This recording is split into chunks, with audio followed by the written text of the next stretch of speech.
Hi, everybody. Welcome to an episode of That Early Childhood Nerd. I'm Heather Bernt-Santy. For the second day in the row, I get to hang out with Bethany Corrie. Hi, Bethany. Hi. Yay. And then Mike's here too. Mike Huber is here. I just showed up unannounced, uninvited. Is that your start wearing purple shirt though? What's that? Is that your start wearing Oh no, I thought it No, was the this Go-Go is the Bordello shirt. Celebrate Trans Kids. Nice. That's better. I like Little that trans kids. That's a good one. Goats, I get it. Yeah. I do like that we're all kind of matching. Like we have this purple and green theme. Right. Yeah, You yeah. pull us together, Bethany, Yeah. with your So I did it on shorts purpose. too, but I'm not gonna nice. put that Come on screen. on. Sorry. Okay, Come appreciate on. that. Anyway, sorry everyone who's not watching this on the YouTube video. So we're do gonna it on Friday. Yeah, come back Friday and you'll get all this will make sense to you suddenly and magically. All right, so we're gonna talk about an article. It's an essay, I guess, from the Harvard Educational Review in 2010. So we know that's a long time ago, but I don't feel like anything I read was not still relevant and useful. So the article is called "When Boys Won't Be Boys: Discussing Gender with Young Children." And it's written in a conversational format by a teacher, Jane. Wait, which one's the teacher? Jane Katch. Jane Katch, a kindergarten teacher, and her daughter, Hannah Katch, who is working on like a policy and gender studies kind of degree. I'm sorry, I forgot to highlight that part. Talking to each other about a boy in Jane's preschool class or kindergarten class who is talking a lot about wanting to be a girl and do things that girls do and how she's navigating that. So that's the whole article is a conversation about that, but I'm gonna spoil everything, skip to the end and use the very last bit as the starting quote. After a lot of back and forth that we'll go through between Jane and her daughter, Jane writes, "But maybe it's not a bad thing. I don't need an answer. I don't need to answer Teddy's." I'm going to start over. My God. Okay. "I don't need to answer Timothy's concern about how to count himself or to tell his mother what she should do. I don't even need to decide whether it's to temporarily divide up the room for boys and girls. I can come back to that on Monday when the children will probably have a new plan. What I can do is keep reminding myself to ask questions and to listen as openly as possible to what the children say." So I know there's a lot of blanks that need to be filled in there, but it really does sort of set the tone for where the conversation will take us, I think. And just ultimately that sort of reassurance for me, it's reassuring anyway to think about, I don't have to have the answer. I just have to sort of watch and wonder and think to be able to move through this with the children in the classroom. Yeah, and maybe starting with that idea of the counting, how to count himself. That I think he was even the one doing the counting, right? Where he counted how many boys and girls there were. Yeah. And kids were like, "Oh, you forgot to count yourself." And he's like, "No, I was counting the boys. I'm not a boy." And and I'm even using he, him pronouns here. That's what Jane does in the book, in the article as well. Right.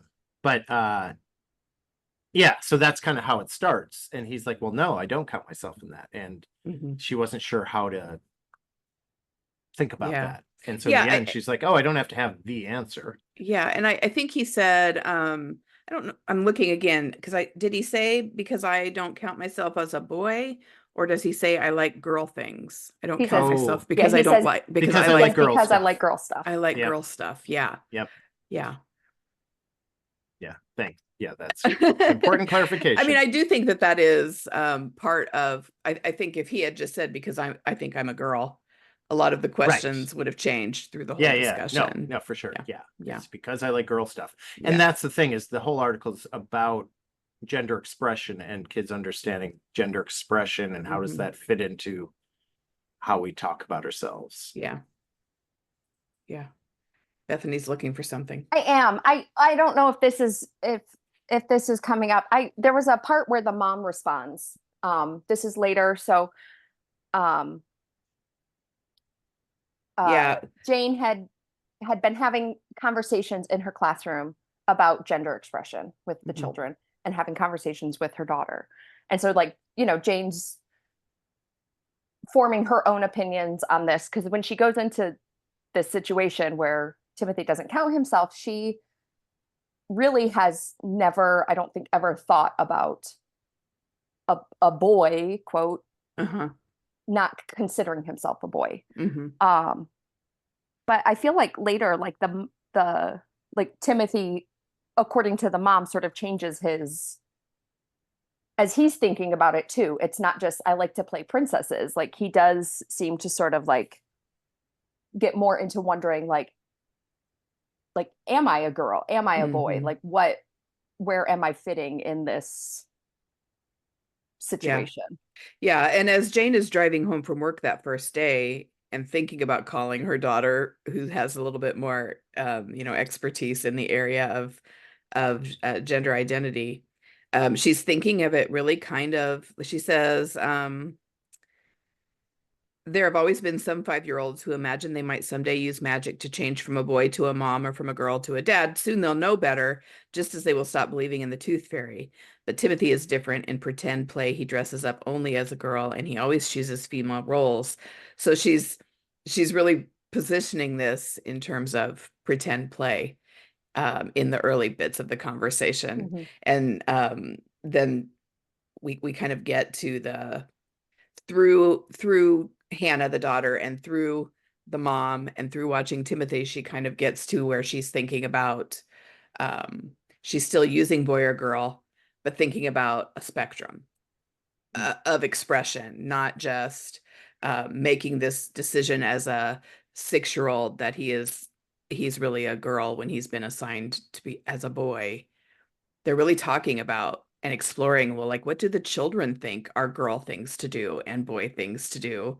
And then she calls attention in conversations with the children. Okay, but sometimes, saying to a little girl, sometimes you do the things that you listed as a boy thing to do. And it's just really an interesting progression as she interacts with all of these different people who are part of the process and part of the community. Right. And there's so um yeah, and that first I have to say I just love the way Jane writes, because her Yeah. book Under Dead Man's Skin I think is incredible, and Oh. it's about children's violent play. Oh, okay. And even in that, it's almost Vivian Gusson Paley style. Like she's Yeah. just talking about what the kids are playing and learning more about it and trying to figure it out. And I Uh-huh. think it's like 10 years earlier than this article.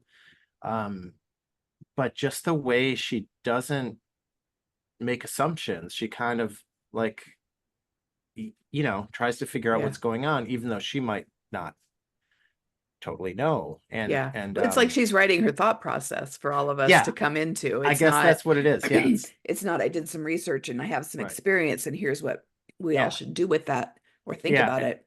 And this one's really cool then having her daughter Yeah. chime in and sort of talk about that dichotomy of boy girl, which Jane is definitely thinking of at first. And it's like, well, wait, Mhm. this doesn't fit into this idea. It's either this or that. And then she starts, as she approaches it, and as the way the article's written, it seems like just literally the next day. Mhm.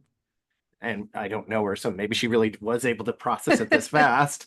I can't say my own gender journey was that quick, but but it's like, oh, okay, what if I didn't think of it this way? Because there's certain things that we, think of, oh yeah, boys and girls both do this or that. And then there are things that even if we say, of course, boys can do whatever, wear a dress. It's like, oh, but the way the kids are processing is very different Uh-huh. Yeah. than what we're saying. Yeah. So uh, I'm looking again at, this is Hannah, the daughter, talking now. And her mom, Jane says to her, there's a girl in the class. um sorry, no, sorry. The daughter says, I've always loved climbing trees. That doesn't mean I identify as a boy. It means that I'm a girl who likes to climb trees. Um, and then she says, some people, for whatever reason, aren't like that.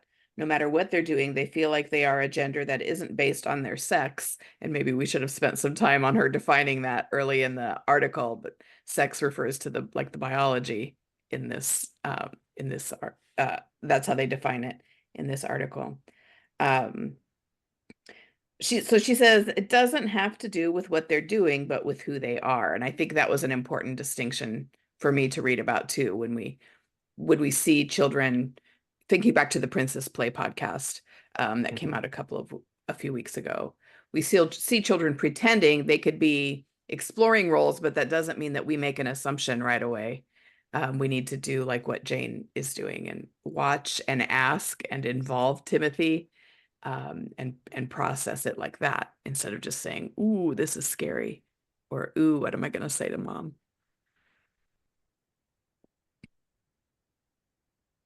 Yeah, I'm reading that part right now for like, there's so much like as we talk, like all these little things, because it is that what's the difference between like, because the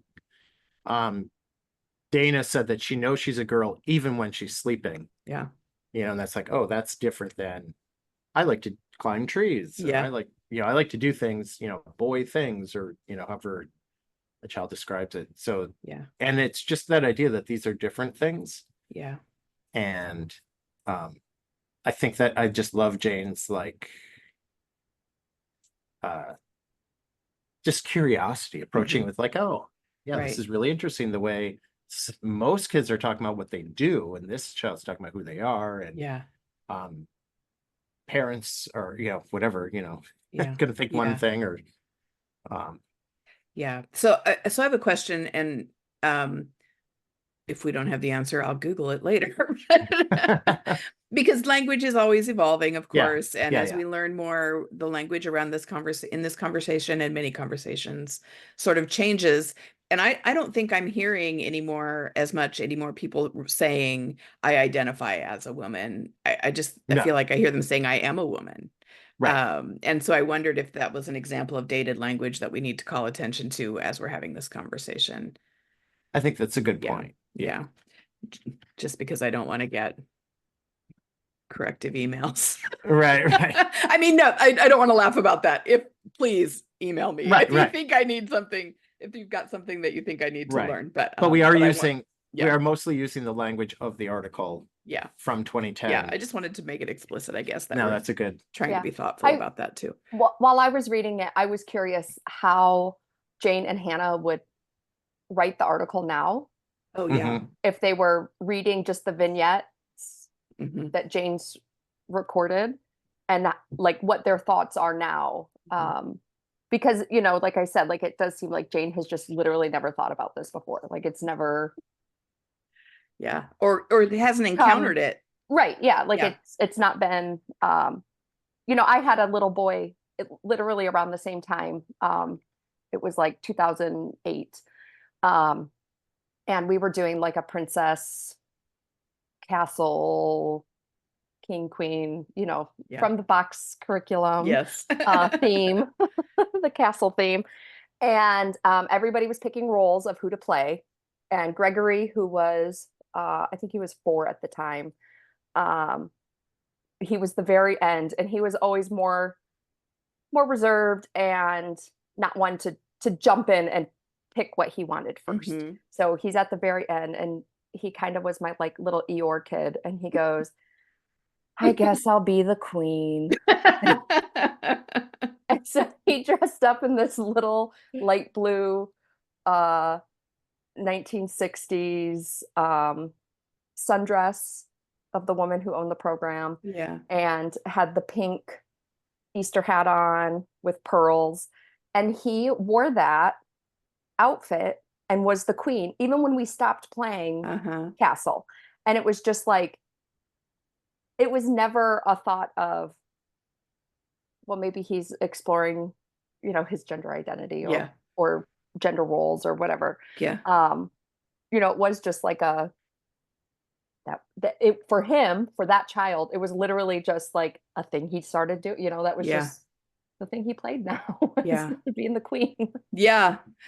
So, we had a long time ago, a center I worked in had a little boy. He was 4 or 5. I don't remember. He was a 4 and 5-year-old room, so I don't remember how old he was exactly.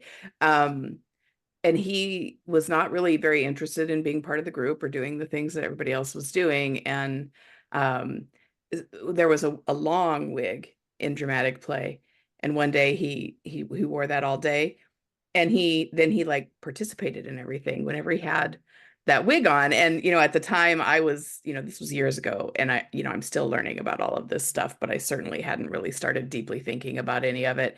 And it was so weird because all of our immediate reaction was, oh, we're so progressive for letting him wear this wig. And then there were concerns, like dad absolutely didn't want him to wear the wig. And so then we ended up, though, having conversations like, maybe it's a censor, maybe it has nothing to do with the gender assignment of the wig, and it's just, this feels good, and it's a sensory thing, or it calms him somehow, and that's why he participates more.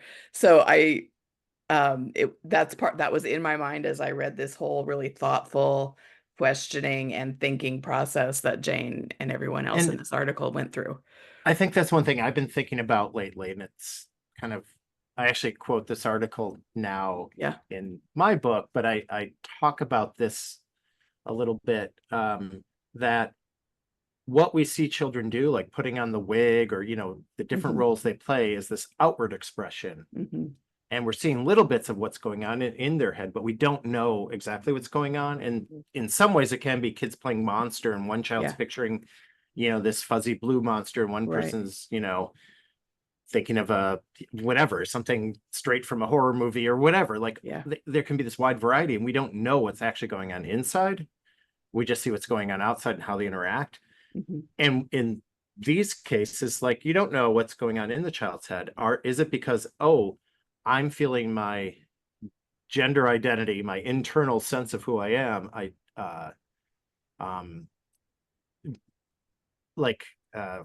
sorry, this is where my brain is working today. We're here for you. But they feel good, like, in wearing this wig, and therefore they're participating. Or it could be the sensory thing, and we don't know the outside. And then when parents or teachers have these concerns, we're only focused on the outside. And I think some of what I see in arguments is this idea of like, but if you let a child do this, they become this way. And I don't think anyone actually believes that. Everybody like, when they have concerns, I think it's much more, they're afraid that it is the thing that's happening, and they don't want to know that about their child or about the child they're teaching or something. I can't imagine, I've never had anyone explain it to me in a way that seemed deeply felt, that they actually think a child turns into something by doing because they played that way. Because they played that way. And it doesn't matter if we're talking about tigers or princess crowns or whatever. And so it's that like thing. Yeah. Anyways, I think the internal versus the external. I think, and I hadn't thought about this way before, but as you're talking, I'm like, it's almost like that early intervention mindset with like developmental delays and things. We look for these indicators, and then we say, well, what do they need to get them some, to the next, help them or support them, or to, in some cases, change them. And I think, so I was like, oh, this is sort of like transphobic early intervention when we it can be when we see this. Like, I think thinking. The mom ends up saying, there's a right way and a wrong way. Right.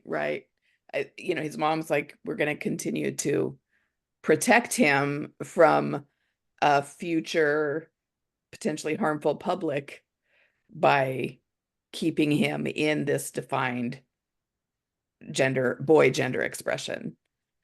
Right.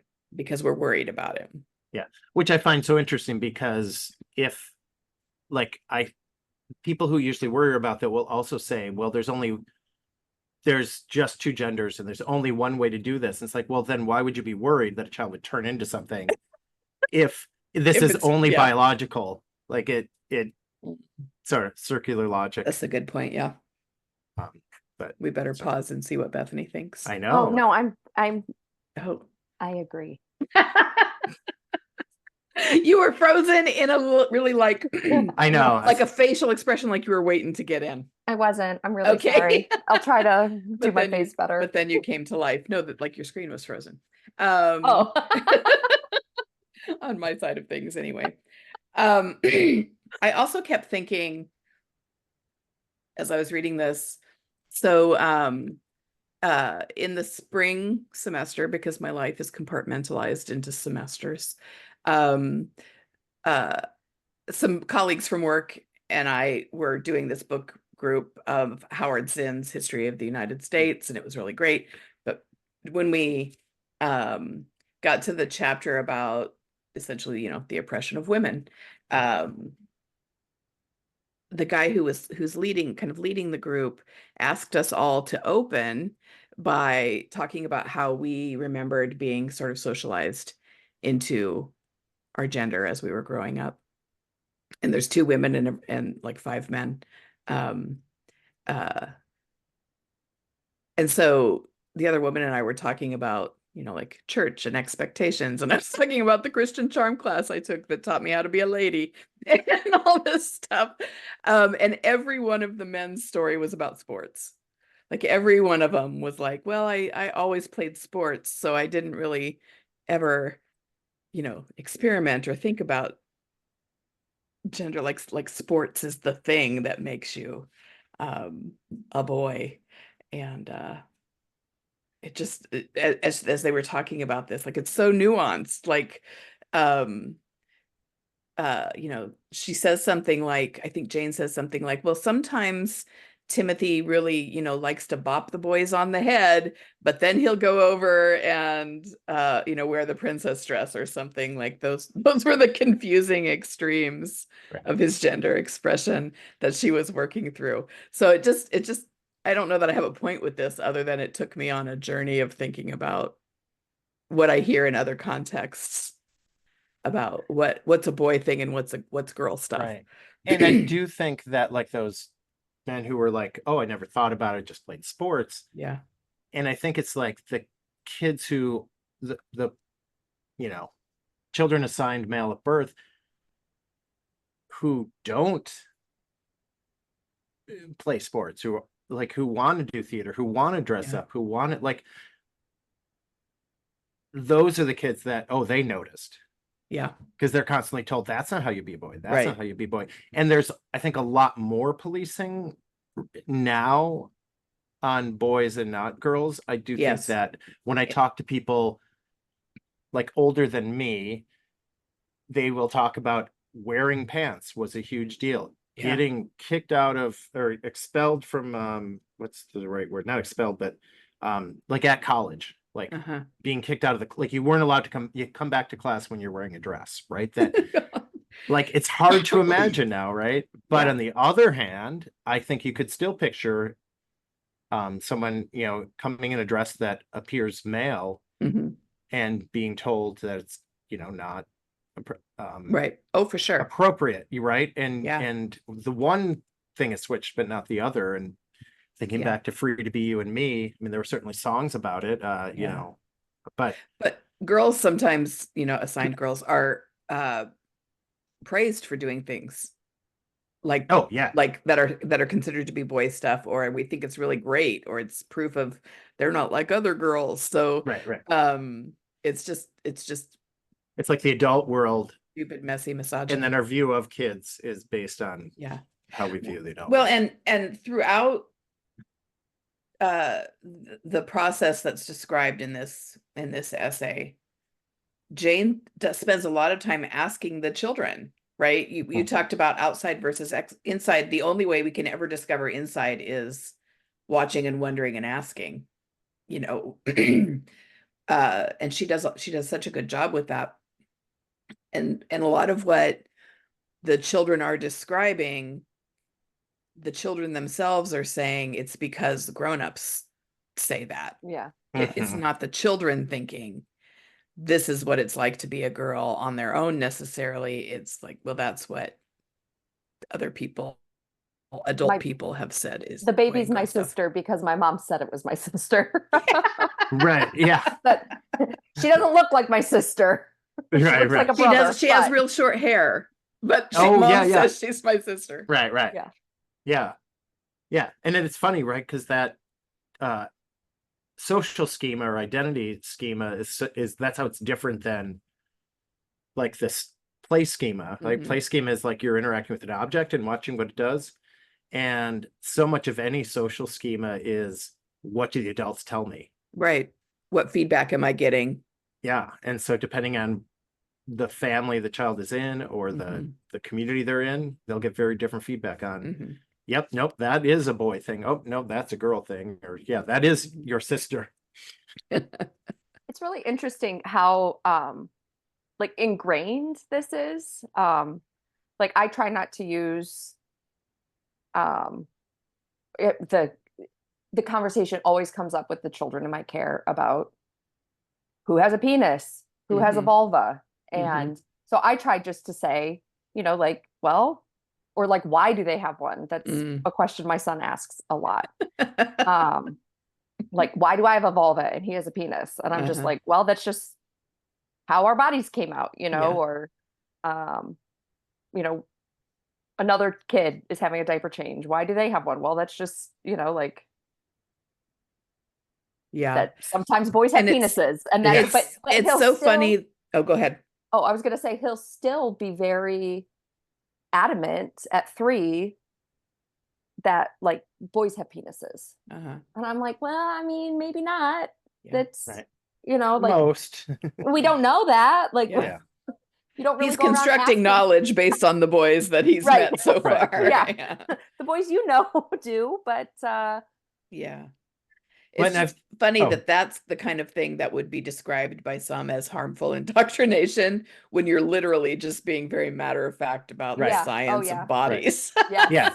And so I just want to be clear then, right, that I think for people, listeners who might not know, there is no, like, there's a very gray area of what's a vulva, what's a penis, when you get into, you know, various intersex conditions, that at some point, a doctor is often the one who decides, especially traditionally, you know, or traditionally between 1960 and still many doctors now, they kind of decide, and then they might surgically alter an infant so it fits our idea of what a penis looks like or a vulva looks like, or, you know, but it isn't actually that simple. That for, you know, it's whatever, 2% of the population, it's estimated, and not any one condition, but all the conditions considered intersex together. But it's still, I mean, left-handed people exist, right? Red-haired people exist. Like if we said you either have blonde hair or black hair, like that's not true. And there's no that's not considered a big deal, but with genitalia, it is. Right. For whatever reason. But so even when it, you know, Bethany, when you're, you know, answering that question, it is literally just facts. And that it's ignoring biology, it's ignoring facts, it's ignoring reality to say that it's either a penis or a vulva, because it's not true. In all cases. And not true in every case. In every case, yes. Yeah. And again, it's that thing of, we can say, yes, you know, how many fingers do I have? I have 10 fingers. I didn't have to hold up my hands for you to probably guess that. And yet not everyone has 10 fingers. And if I happen to have, you know, a 6th digit, or only 4 digits on one hand, nobody would say, no, Mike, you're lying. They're just like, you have 10. I made the assumption because the vast majority of people do, but it's like, that's different than just being factual and open to the idea of the diversity of biology. So and I feel like Jane kind of like, I feel like at the beginning she even says that, like, it's her discomfort that she's avoiding it. You know, she says, what does she say to him after he says, no, it's, you know, because I like girl stuff. And she says, it's fine to like girl things, saying she's hedging, you know? And, right. And it's like that conversation, I feel, you know, it's awkward to have that conversation with parents as a caregiver of, you know, today we were talking about who had penises and vulvas, and, you know, who's circumcised and who's not. Like, that's, I talk about that at dinner. Right. Or the Good car ride times. home. Or the car ride home, yeah. And I was thinking of Judy Harris Helm writes about like the types of questions kids ask, and she talks about the why question. That's often young children, when they say why, they're actually not asking a question at all. They're making an observation, but that's how they word it. Like, why do birds fly? It's like, oh, you're noticing the birds flying, or they're not literally asking like why in terms of, what Would was you the Google this for epigenetic me? Yeah. thing that happened at 2 months of gestation that caused this. They are kind of doing an observation, but they ask why. Yeah. So I think that's also when you were talking about the why does he have a penis? Yeah. Some of it's not, I don't even think, it's Yeah. like, no, it's just like, oh, yep, you're noticing he has a penis. You're right. There it is. There you go. Yep. Sorry, I'm scanning. Yeah. While you're doing that, I'm gonna say, Didn't because highlight. Yeah, I've please. forgotten about Jane Katch. Is like, it totally makes sense. She studied with Bruno Bettelheim, and she had Vivian Gusson Paley as her, like, she student taught there we go. in her classroom. So it's that perfect combination of talking about her like process of figuring things out and just the way she observes kids. She has a few other books that do similar things. There's one about tigers, like kids pretending tigers. I can't remember that one, but really gets into this like nuance of, oh, I wonder what's going on. Yeah. I just found another spot where she's still talking about how the children talk about how you know, or what a gender role is or identity is. And it's going back to one of their early conversations. Ballets for girls, ball games are for boys. Girls have long hair, boys wear shirts with numbers. I thought that description was really interesting when she was like, they were at a snack table, I think, and somebody said boy clothes, and they were like, well, what are boy clothes? And they looked at one of the little boys and says, well, he has stripes and a number. And they were like, well, so and so has stripes too. He's like, but they go this way and his go this, it just was so, it's really interesting. It's such a glimpse into either their own current understanding or their struggle to come up with something that fits to answer the question. And I think, they're trying to make, trying to put things together. Because I think of in the neighborhood I used to teach in, one of the kids asked me, why do people with black hair speak Spanish? Mm-hmm. And it was so interesting because he was noticing in the neighborhood, most of the people who spoke English were of like Norwegian descent, or, and most of the people with black hair were Mexican descent. And it was just so interesting because it's not something I ever put together or thought of as even that would be a possibility. Because in fact, one of the kids in our classroom was blonde, but she spoke Spanish at home. But it was just really, and so I think of the same thing when they're like, okay, and we, it's in our language, that he, using pronouns. Oh, when we say he, we do use the word, the pronoun he for people with short hair and numbers on their shirts. And we use the pronoun she for people with, like it, they're just putting things together, like, to figure out how it works. The last time I worked like directly daily with toddlers, I had like a pixie cut, really short hair. And two different times, like one time I was reading a book with a little boy, and the book was about a daddy who loves his little girl and always will, and even when the little girl's big, dad still loves her. And when we finished the story, I was like, that's true, because I'm a big girl and my dad really loves me. And he said, like, so like disgusted just disgust on his face. He was like, you are not a girl, you are a big boy. And then another time I had a 2-year-old throw a blanket over my head and say, now you're almost like a woman. And so I close, just, I was like, wait, should I dig into this, or do we just tell this story later and have a giggle? But it was just about short hair, right? Like, I have lots of other things that are sort of like a woman. But the hair wasn't there, so I didn't fit. Yeah. And it's interesting how the kids how they change or how their thinking is evolving towards the end of the article when the pink dog toy van comes in to the classroom and a boy is like, pound well, puppies, I think is yeah, the word a you're pound searching it was for. pound puppies. Yeah. And he's like, well, can I play with it? And then the class starts having a conversation later. Yeah. And he says, if it was just for girls, it wouldn't be as much fun.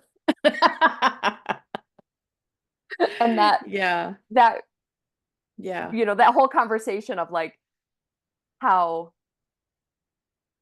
like boys can play with pink things if they're fun, but not if they're boring, I guess. But then also like Jane noticed that the children were deciding what toys or sections in the classroom were for girls. Right. Yes, boys, that was so interesting. Depending on what they liked. Like, you know, I think Dana wanted the block section to be for girls because she liked doing blocks, but the boys had decided it was for them because most of the girls didn't. Yeah, and I think Dana said, you know, like I'd like to play with blocks, but there are no girls there for me to talk to or no girls there for me to play with, so I don't play with blocks. And that was really interesting. Like I could totally see someone who doesn't work with children reading this and saying, yeah, kids don't really say things like that. Like this isn't real dialogue with children, but if you've spent time with 5 and 6 year olds, yeah, this is absolutely and really that's happening. A real 5 or 6 year old thing, and not as much a 3 and 4 year old thing. Like the part about, well, I need to talk to another girl, or you know, like that thing. Yeah. Well, Jane says early in the article that one of the reasons she's so surprised by what Timothy said about not counting himself as a boy because he likes to do girl stuff is that typically in her experience, what she sees is that at about 5 and 6 is when they start really, you know, drawing a hard line. I can't do that because that's girl stuff, and I can't do that because it's boy stuff. Right. And so she's thrown. There's there's a book called Gender Play, I think. The author's name isn't coming to me. And it's I'm sorry you can't continue. Yes. Sorry, I shouldn't interrupt you. Thorpe, the last name Thorpe. Okay. And she was just doing more statistical analysis, but she was following a playground. This is more, I think, 1st through 3rd grade. But what she found was 80% of kids play with kids from both genders, roughly, you know, and then like 20% really isolate themselves, like only play with girls, and the other side only play with boys. And everyone else kind of, they would play with people of their gender, but they'd also play with people of, you know, a different gender. And you know, just talking about the way, and she said, and this is on a playground where the teachers described it as, oh yeah, the boys play with the boys and girls play with girls. And yet there's plenty of evidence of that not being true. And even the type of play they would do, she found more variation within a gender if you just split it into boys and girls than between the genders. Like they both were playing like different running games, whether it's like soccer or chase or whatever, and they were both like climbing things and digging in the sand, and you know, and so she was just sort of like saying even the way we describe it, we put it into this like binary that we actually then create dichotomies. You know, dichotomies meaning they're totally separate, even though either or, even though like, well, no, and that this article talks about that, that idea of the spectrum, the importance of there's lots of stuff that happens in between, but there's lots of evidence in, you know, that actually happens. And if you take the time to look, I think you probably observe that, unless all the adults are like shutting down certain types of play. Right. And that goes back to that, you know, children getting their ideas about what is acceptable for a gender coming from messages they're getting from the environment or their people, their adult people.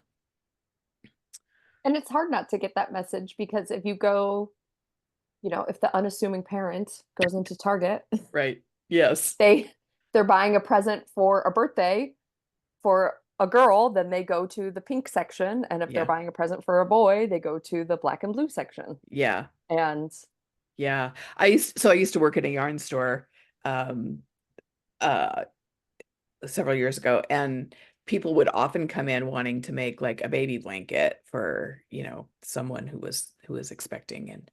And they didn't like, if they, that had been identified, the baby was going to be a girl, the gender, ultrasound reveal, whatever. They would come in and they would say, well, I don't want like girly pink. And so we'd be looking through all these other colors, and I'd get to watch them process. Or, I don't want it just to be pink or blue. Like, what other things could we do? And just having that conversation about a baby blanket and yarn color was so hard for some people to process through, because they were so worried about, would the parents be offended, or well, we just don't use that color for boys. Is this green girly enough? Exactly. Yes. Could we do something will it make darker? The blanket too boyish? Yeah. Right. And again, like, what they're is like that? just genuinely trying to do what they think is the right thing in that moment for that baby and that family. And I do feel like there's a thing about, like, I don't think people would worry that if they do the wrong color, the child turns into, like, their gender identity will be based on but I do think they're like, but we have to know how to treat the child. Right. Yes, exactly. We can't call the child pretty. If it's a boy, or we can't, whatever it is, like, it's like our reaction to things. Like, we have to know, do I have to mansplain to this infant? Well, if you really want to get to know that object, you should mouth both ends, not just the one end. No, like, I don't know what it is, and yet that, like, people are so apologetic if they get the gender wrong when they're saying, "Oh, what a pretty girl." It's like, he's a boy. It's like, oh my God, I'm sorry. How strong he looks. Yes, like, exactly. My son was a beautiful, gorgeous, still is a beautiful, pretty, gorgeous. He is, but he was a stunning baby. If anybody needs pictures, send me a message on Facebook and I'll send you a baby picture. Perfect. Yeah, we are going to need proof now. And I generally dislike store-bought boy clothing very strongly because it's all just blue, and I don't prefer the color blue in my daily life.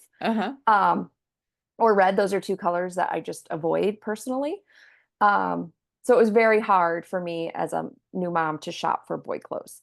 So I just would shop in the girl section for clothes. My guideline was it couldn't have ruffles on it. Like, that was where I drew the line of putting him in, quote, girl clothes. So he had, floral clothes, rainbow colors, just they were just clothes that were pretty. Yeah. And clothes that you liked. Clothes that I liked. Yeah, of course. Yeah. And everybody, quote, misgendered him. Like, they would always use she, her pronouns, or, say girl, or ask about my daughter, things like that. And I would just like, sometimes I wouldn't say anything, depending on, if it was just in passing, or sometimes if we were talking a little bit more, I would say, well, this, Francis is my son, or something like that. Like, I don't know if it made sense. But I remember even one time he was aggressively dressed as a boy. Like, it was like an outfit given to him, and it was like all blue, all dinosaurs. They were even like boy looking dinosaurs. They didn't have eyelashes like the girl dinosaur clothes had. Yes. And the dinosaurs were wearing shirts with numbers. They did. Did they have a bow on their head? No bows. No bows. No ruffles. Very boy. And somebody, still misgendered him. And I was just like, what is it? Is it just because he's beautiful? Is that his why? Like, eyes. If he was like an ugly baby, would they? He had hair. Maybe that was why. Right. He wasn't a bald baby. Yeah. Interesting. But it's so weird the way. Yeah, because even thinking about like the word doll versus action figure. Yes, I love this, Mike. You suggested this once a long time ago in a conversation. All right, and I use it all the time. Barbie is an action figure. Action figures are posable. figurines. Yeah. Barbie's an action figure, so is Teenage Mutant Ninja Turtles, whatever, you know? Mhm. And then dolls, like action figures are a type of doll, basically. Yeah. But you could never call them dolls. And you wouldn't, but you call it a Barbie doll, even Uh-huh. though she's an action She's an figure. action figure. And it's just insane to me how, like, again, to the same degree, worried that, well, we can't give a boy a doll. Yeah. Yeah. Yeah. You There's know. a whole Friends episode about that. Yeah. Oh, that's right. Yes. And Ben you know, has a Williams Barbie. Doll by Tommy DePaulo, Yeah. which is Oh, also yeah. a song on the Free to Be You and Me Oh, fun. soundtrack. Yeah. Yeah, And you know, people, yeah, that's the kind of thing that someone could really get activated by, right? Like, why are you, if I said, you know, the Barbie is an action figure, you know, I could see someone saying, why do you have to do that? Why do you have to make everything about gender or right. so are And yet, you, like in right. your argument and in Yeah, your yeah. insistence to not think about it any other way. Yeah, So are because you. what's It's wrong with just action it's figures? what our And brains do. Yeah. there's the other assumption, right? That action figure Is a doll. and that it's like there's a positive or negative to that. It's like just saying that it's posable. Yeah. Like, I don't see how that's offensive or calling into questions anyone's masculinity or femininity. Yeah. Including Barbies. Right. So yeah, it's just, but it is interesting how how much people bring their adult notions into this and then wonder why kids are trying to figure out what's up with grown-ups. Like, what's the deal? Exactly. They're gathering data about grown-ups. Yeah, grown-ups. What's the deal? What's the deal? So, you know, that's what I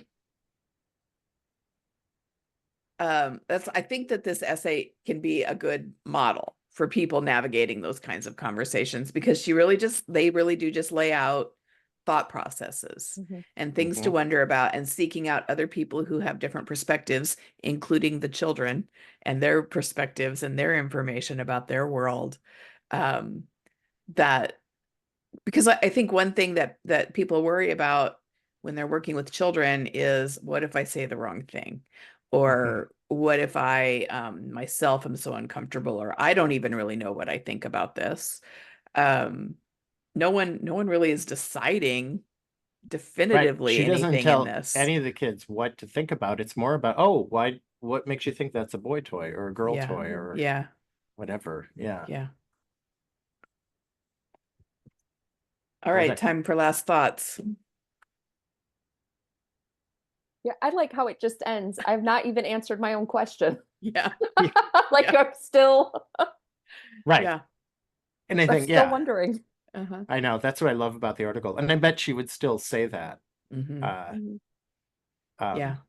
I've never talked to her or met her. Jane, if you want to come on the show and I know, I was let just us know gonna your say that's one to feelings. look up. It'd be cool to have her, but yeah, we'll see. I do sometimes get people who we have discussed on the show find it somehow and reach out. So maybe she will. And I think she was associated with Defense of the Early Years, like 10 or 20 years ago. Oh, okay. So cool. So maybe I have an in. Yeah, that's what I was thinking. All right. Or maybe she'll reach out and message me about it and then ghost me like Alfie Kohn did. Alfie. He was right. Yeah. I think he that was knew. a smart move on his point, his part, but yeah. Oh God. All right. Well, thank you guys, you two, for a very a thoughtful conversation about a topic that can be really hard for a lot of people, myself included. And I hope that we get like some interaction from people who are listening to this one, and see where the conversation goes from there. And thanks everybody for listening to another episode of That Early Childhood Nerd. Bye. Bye.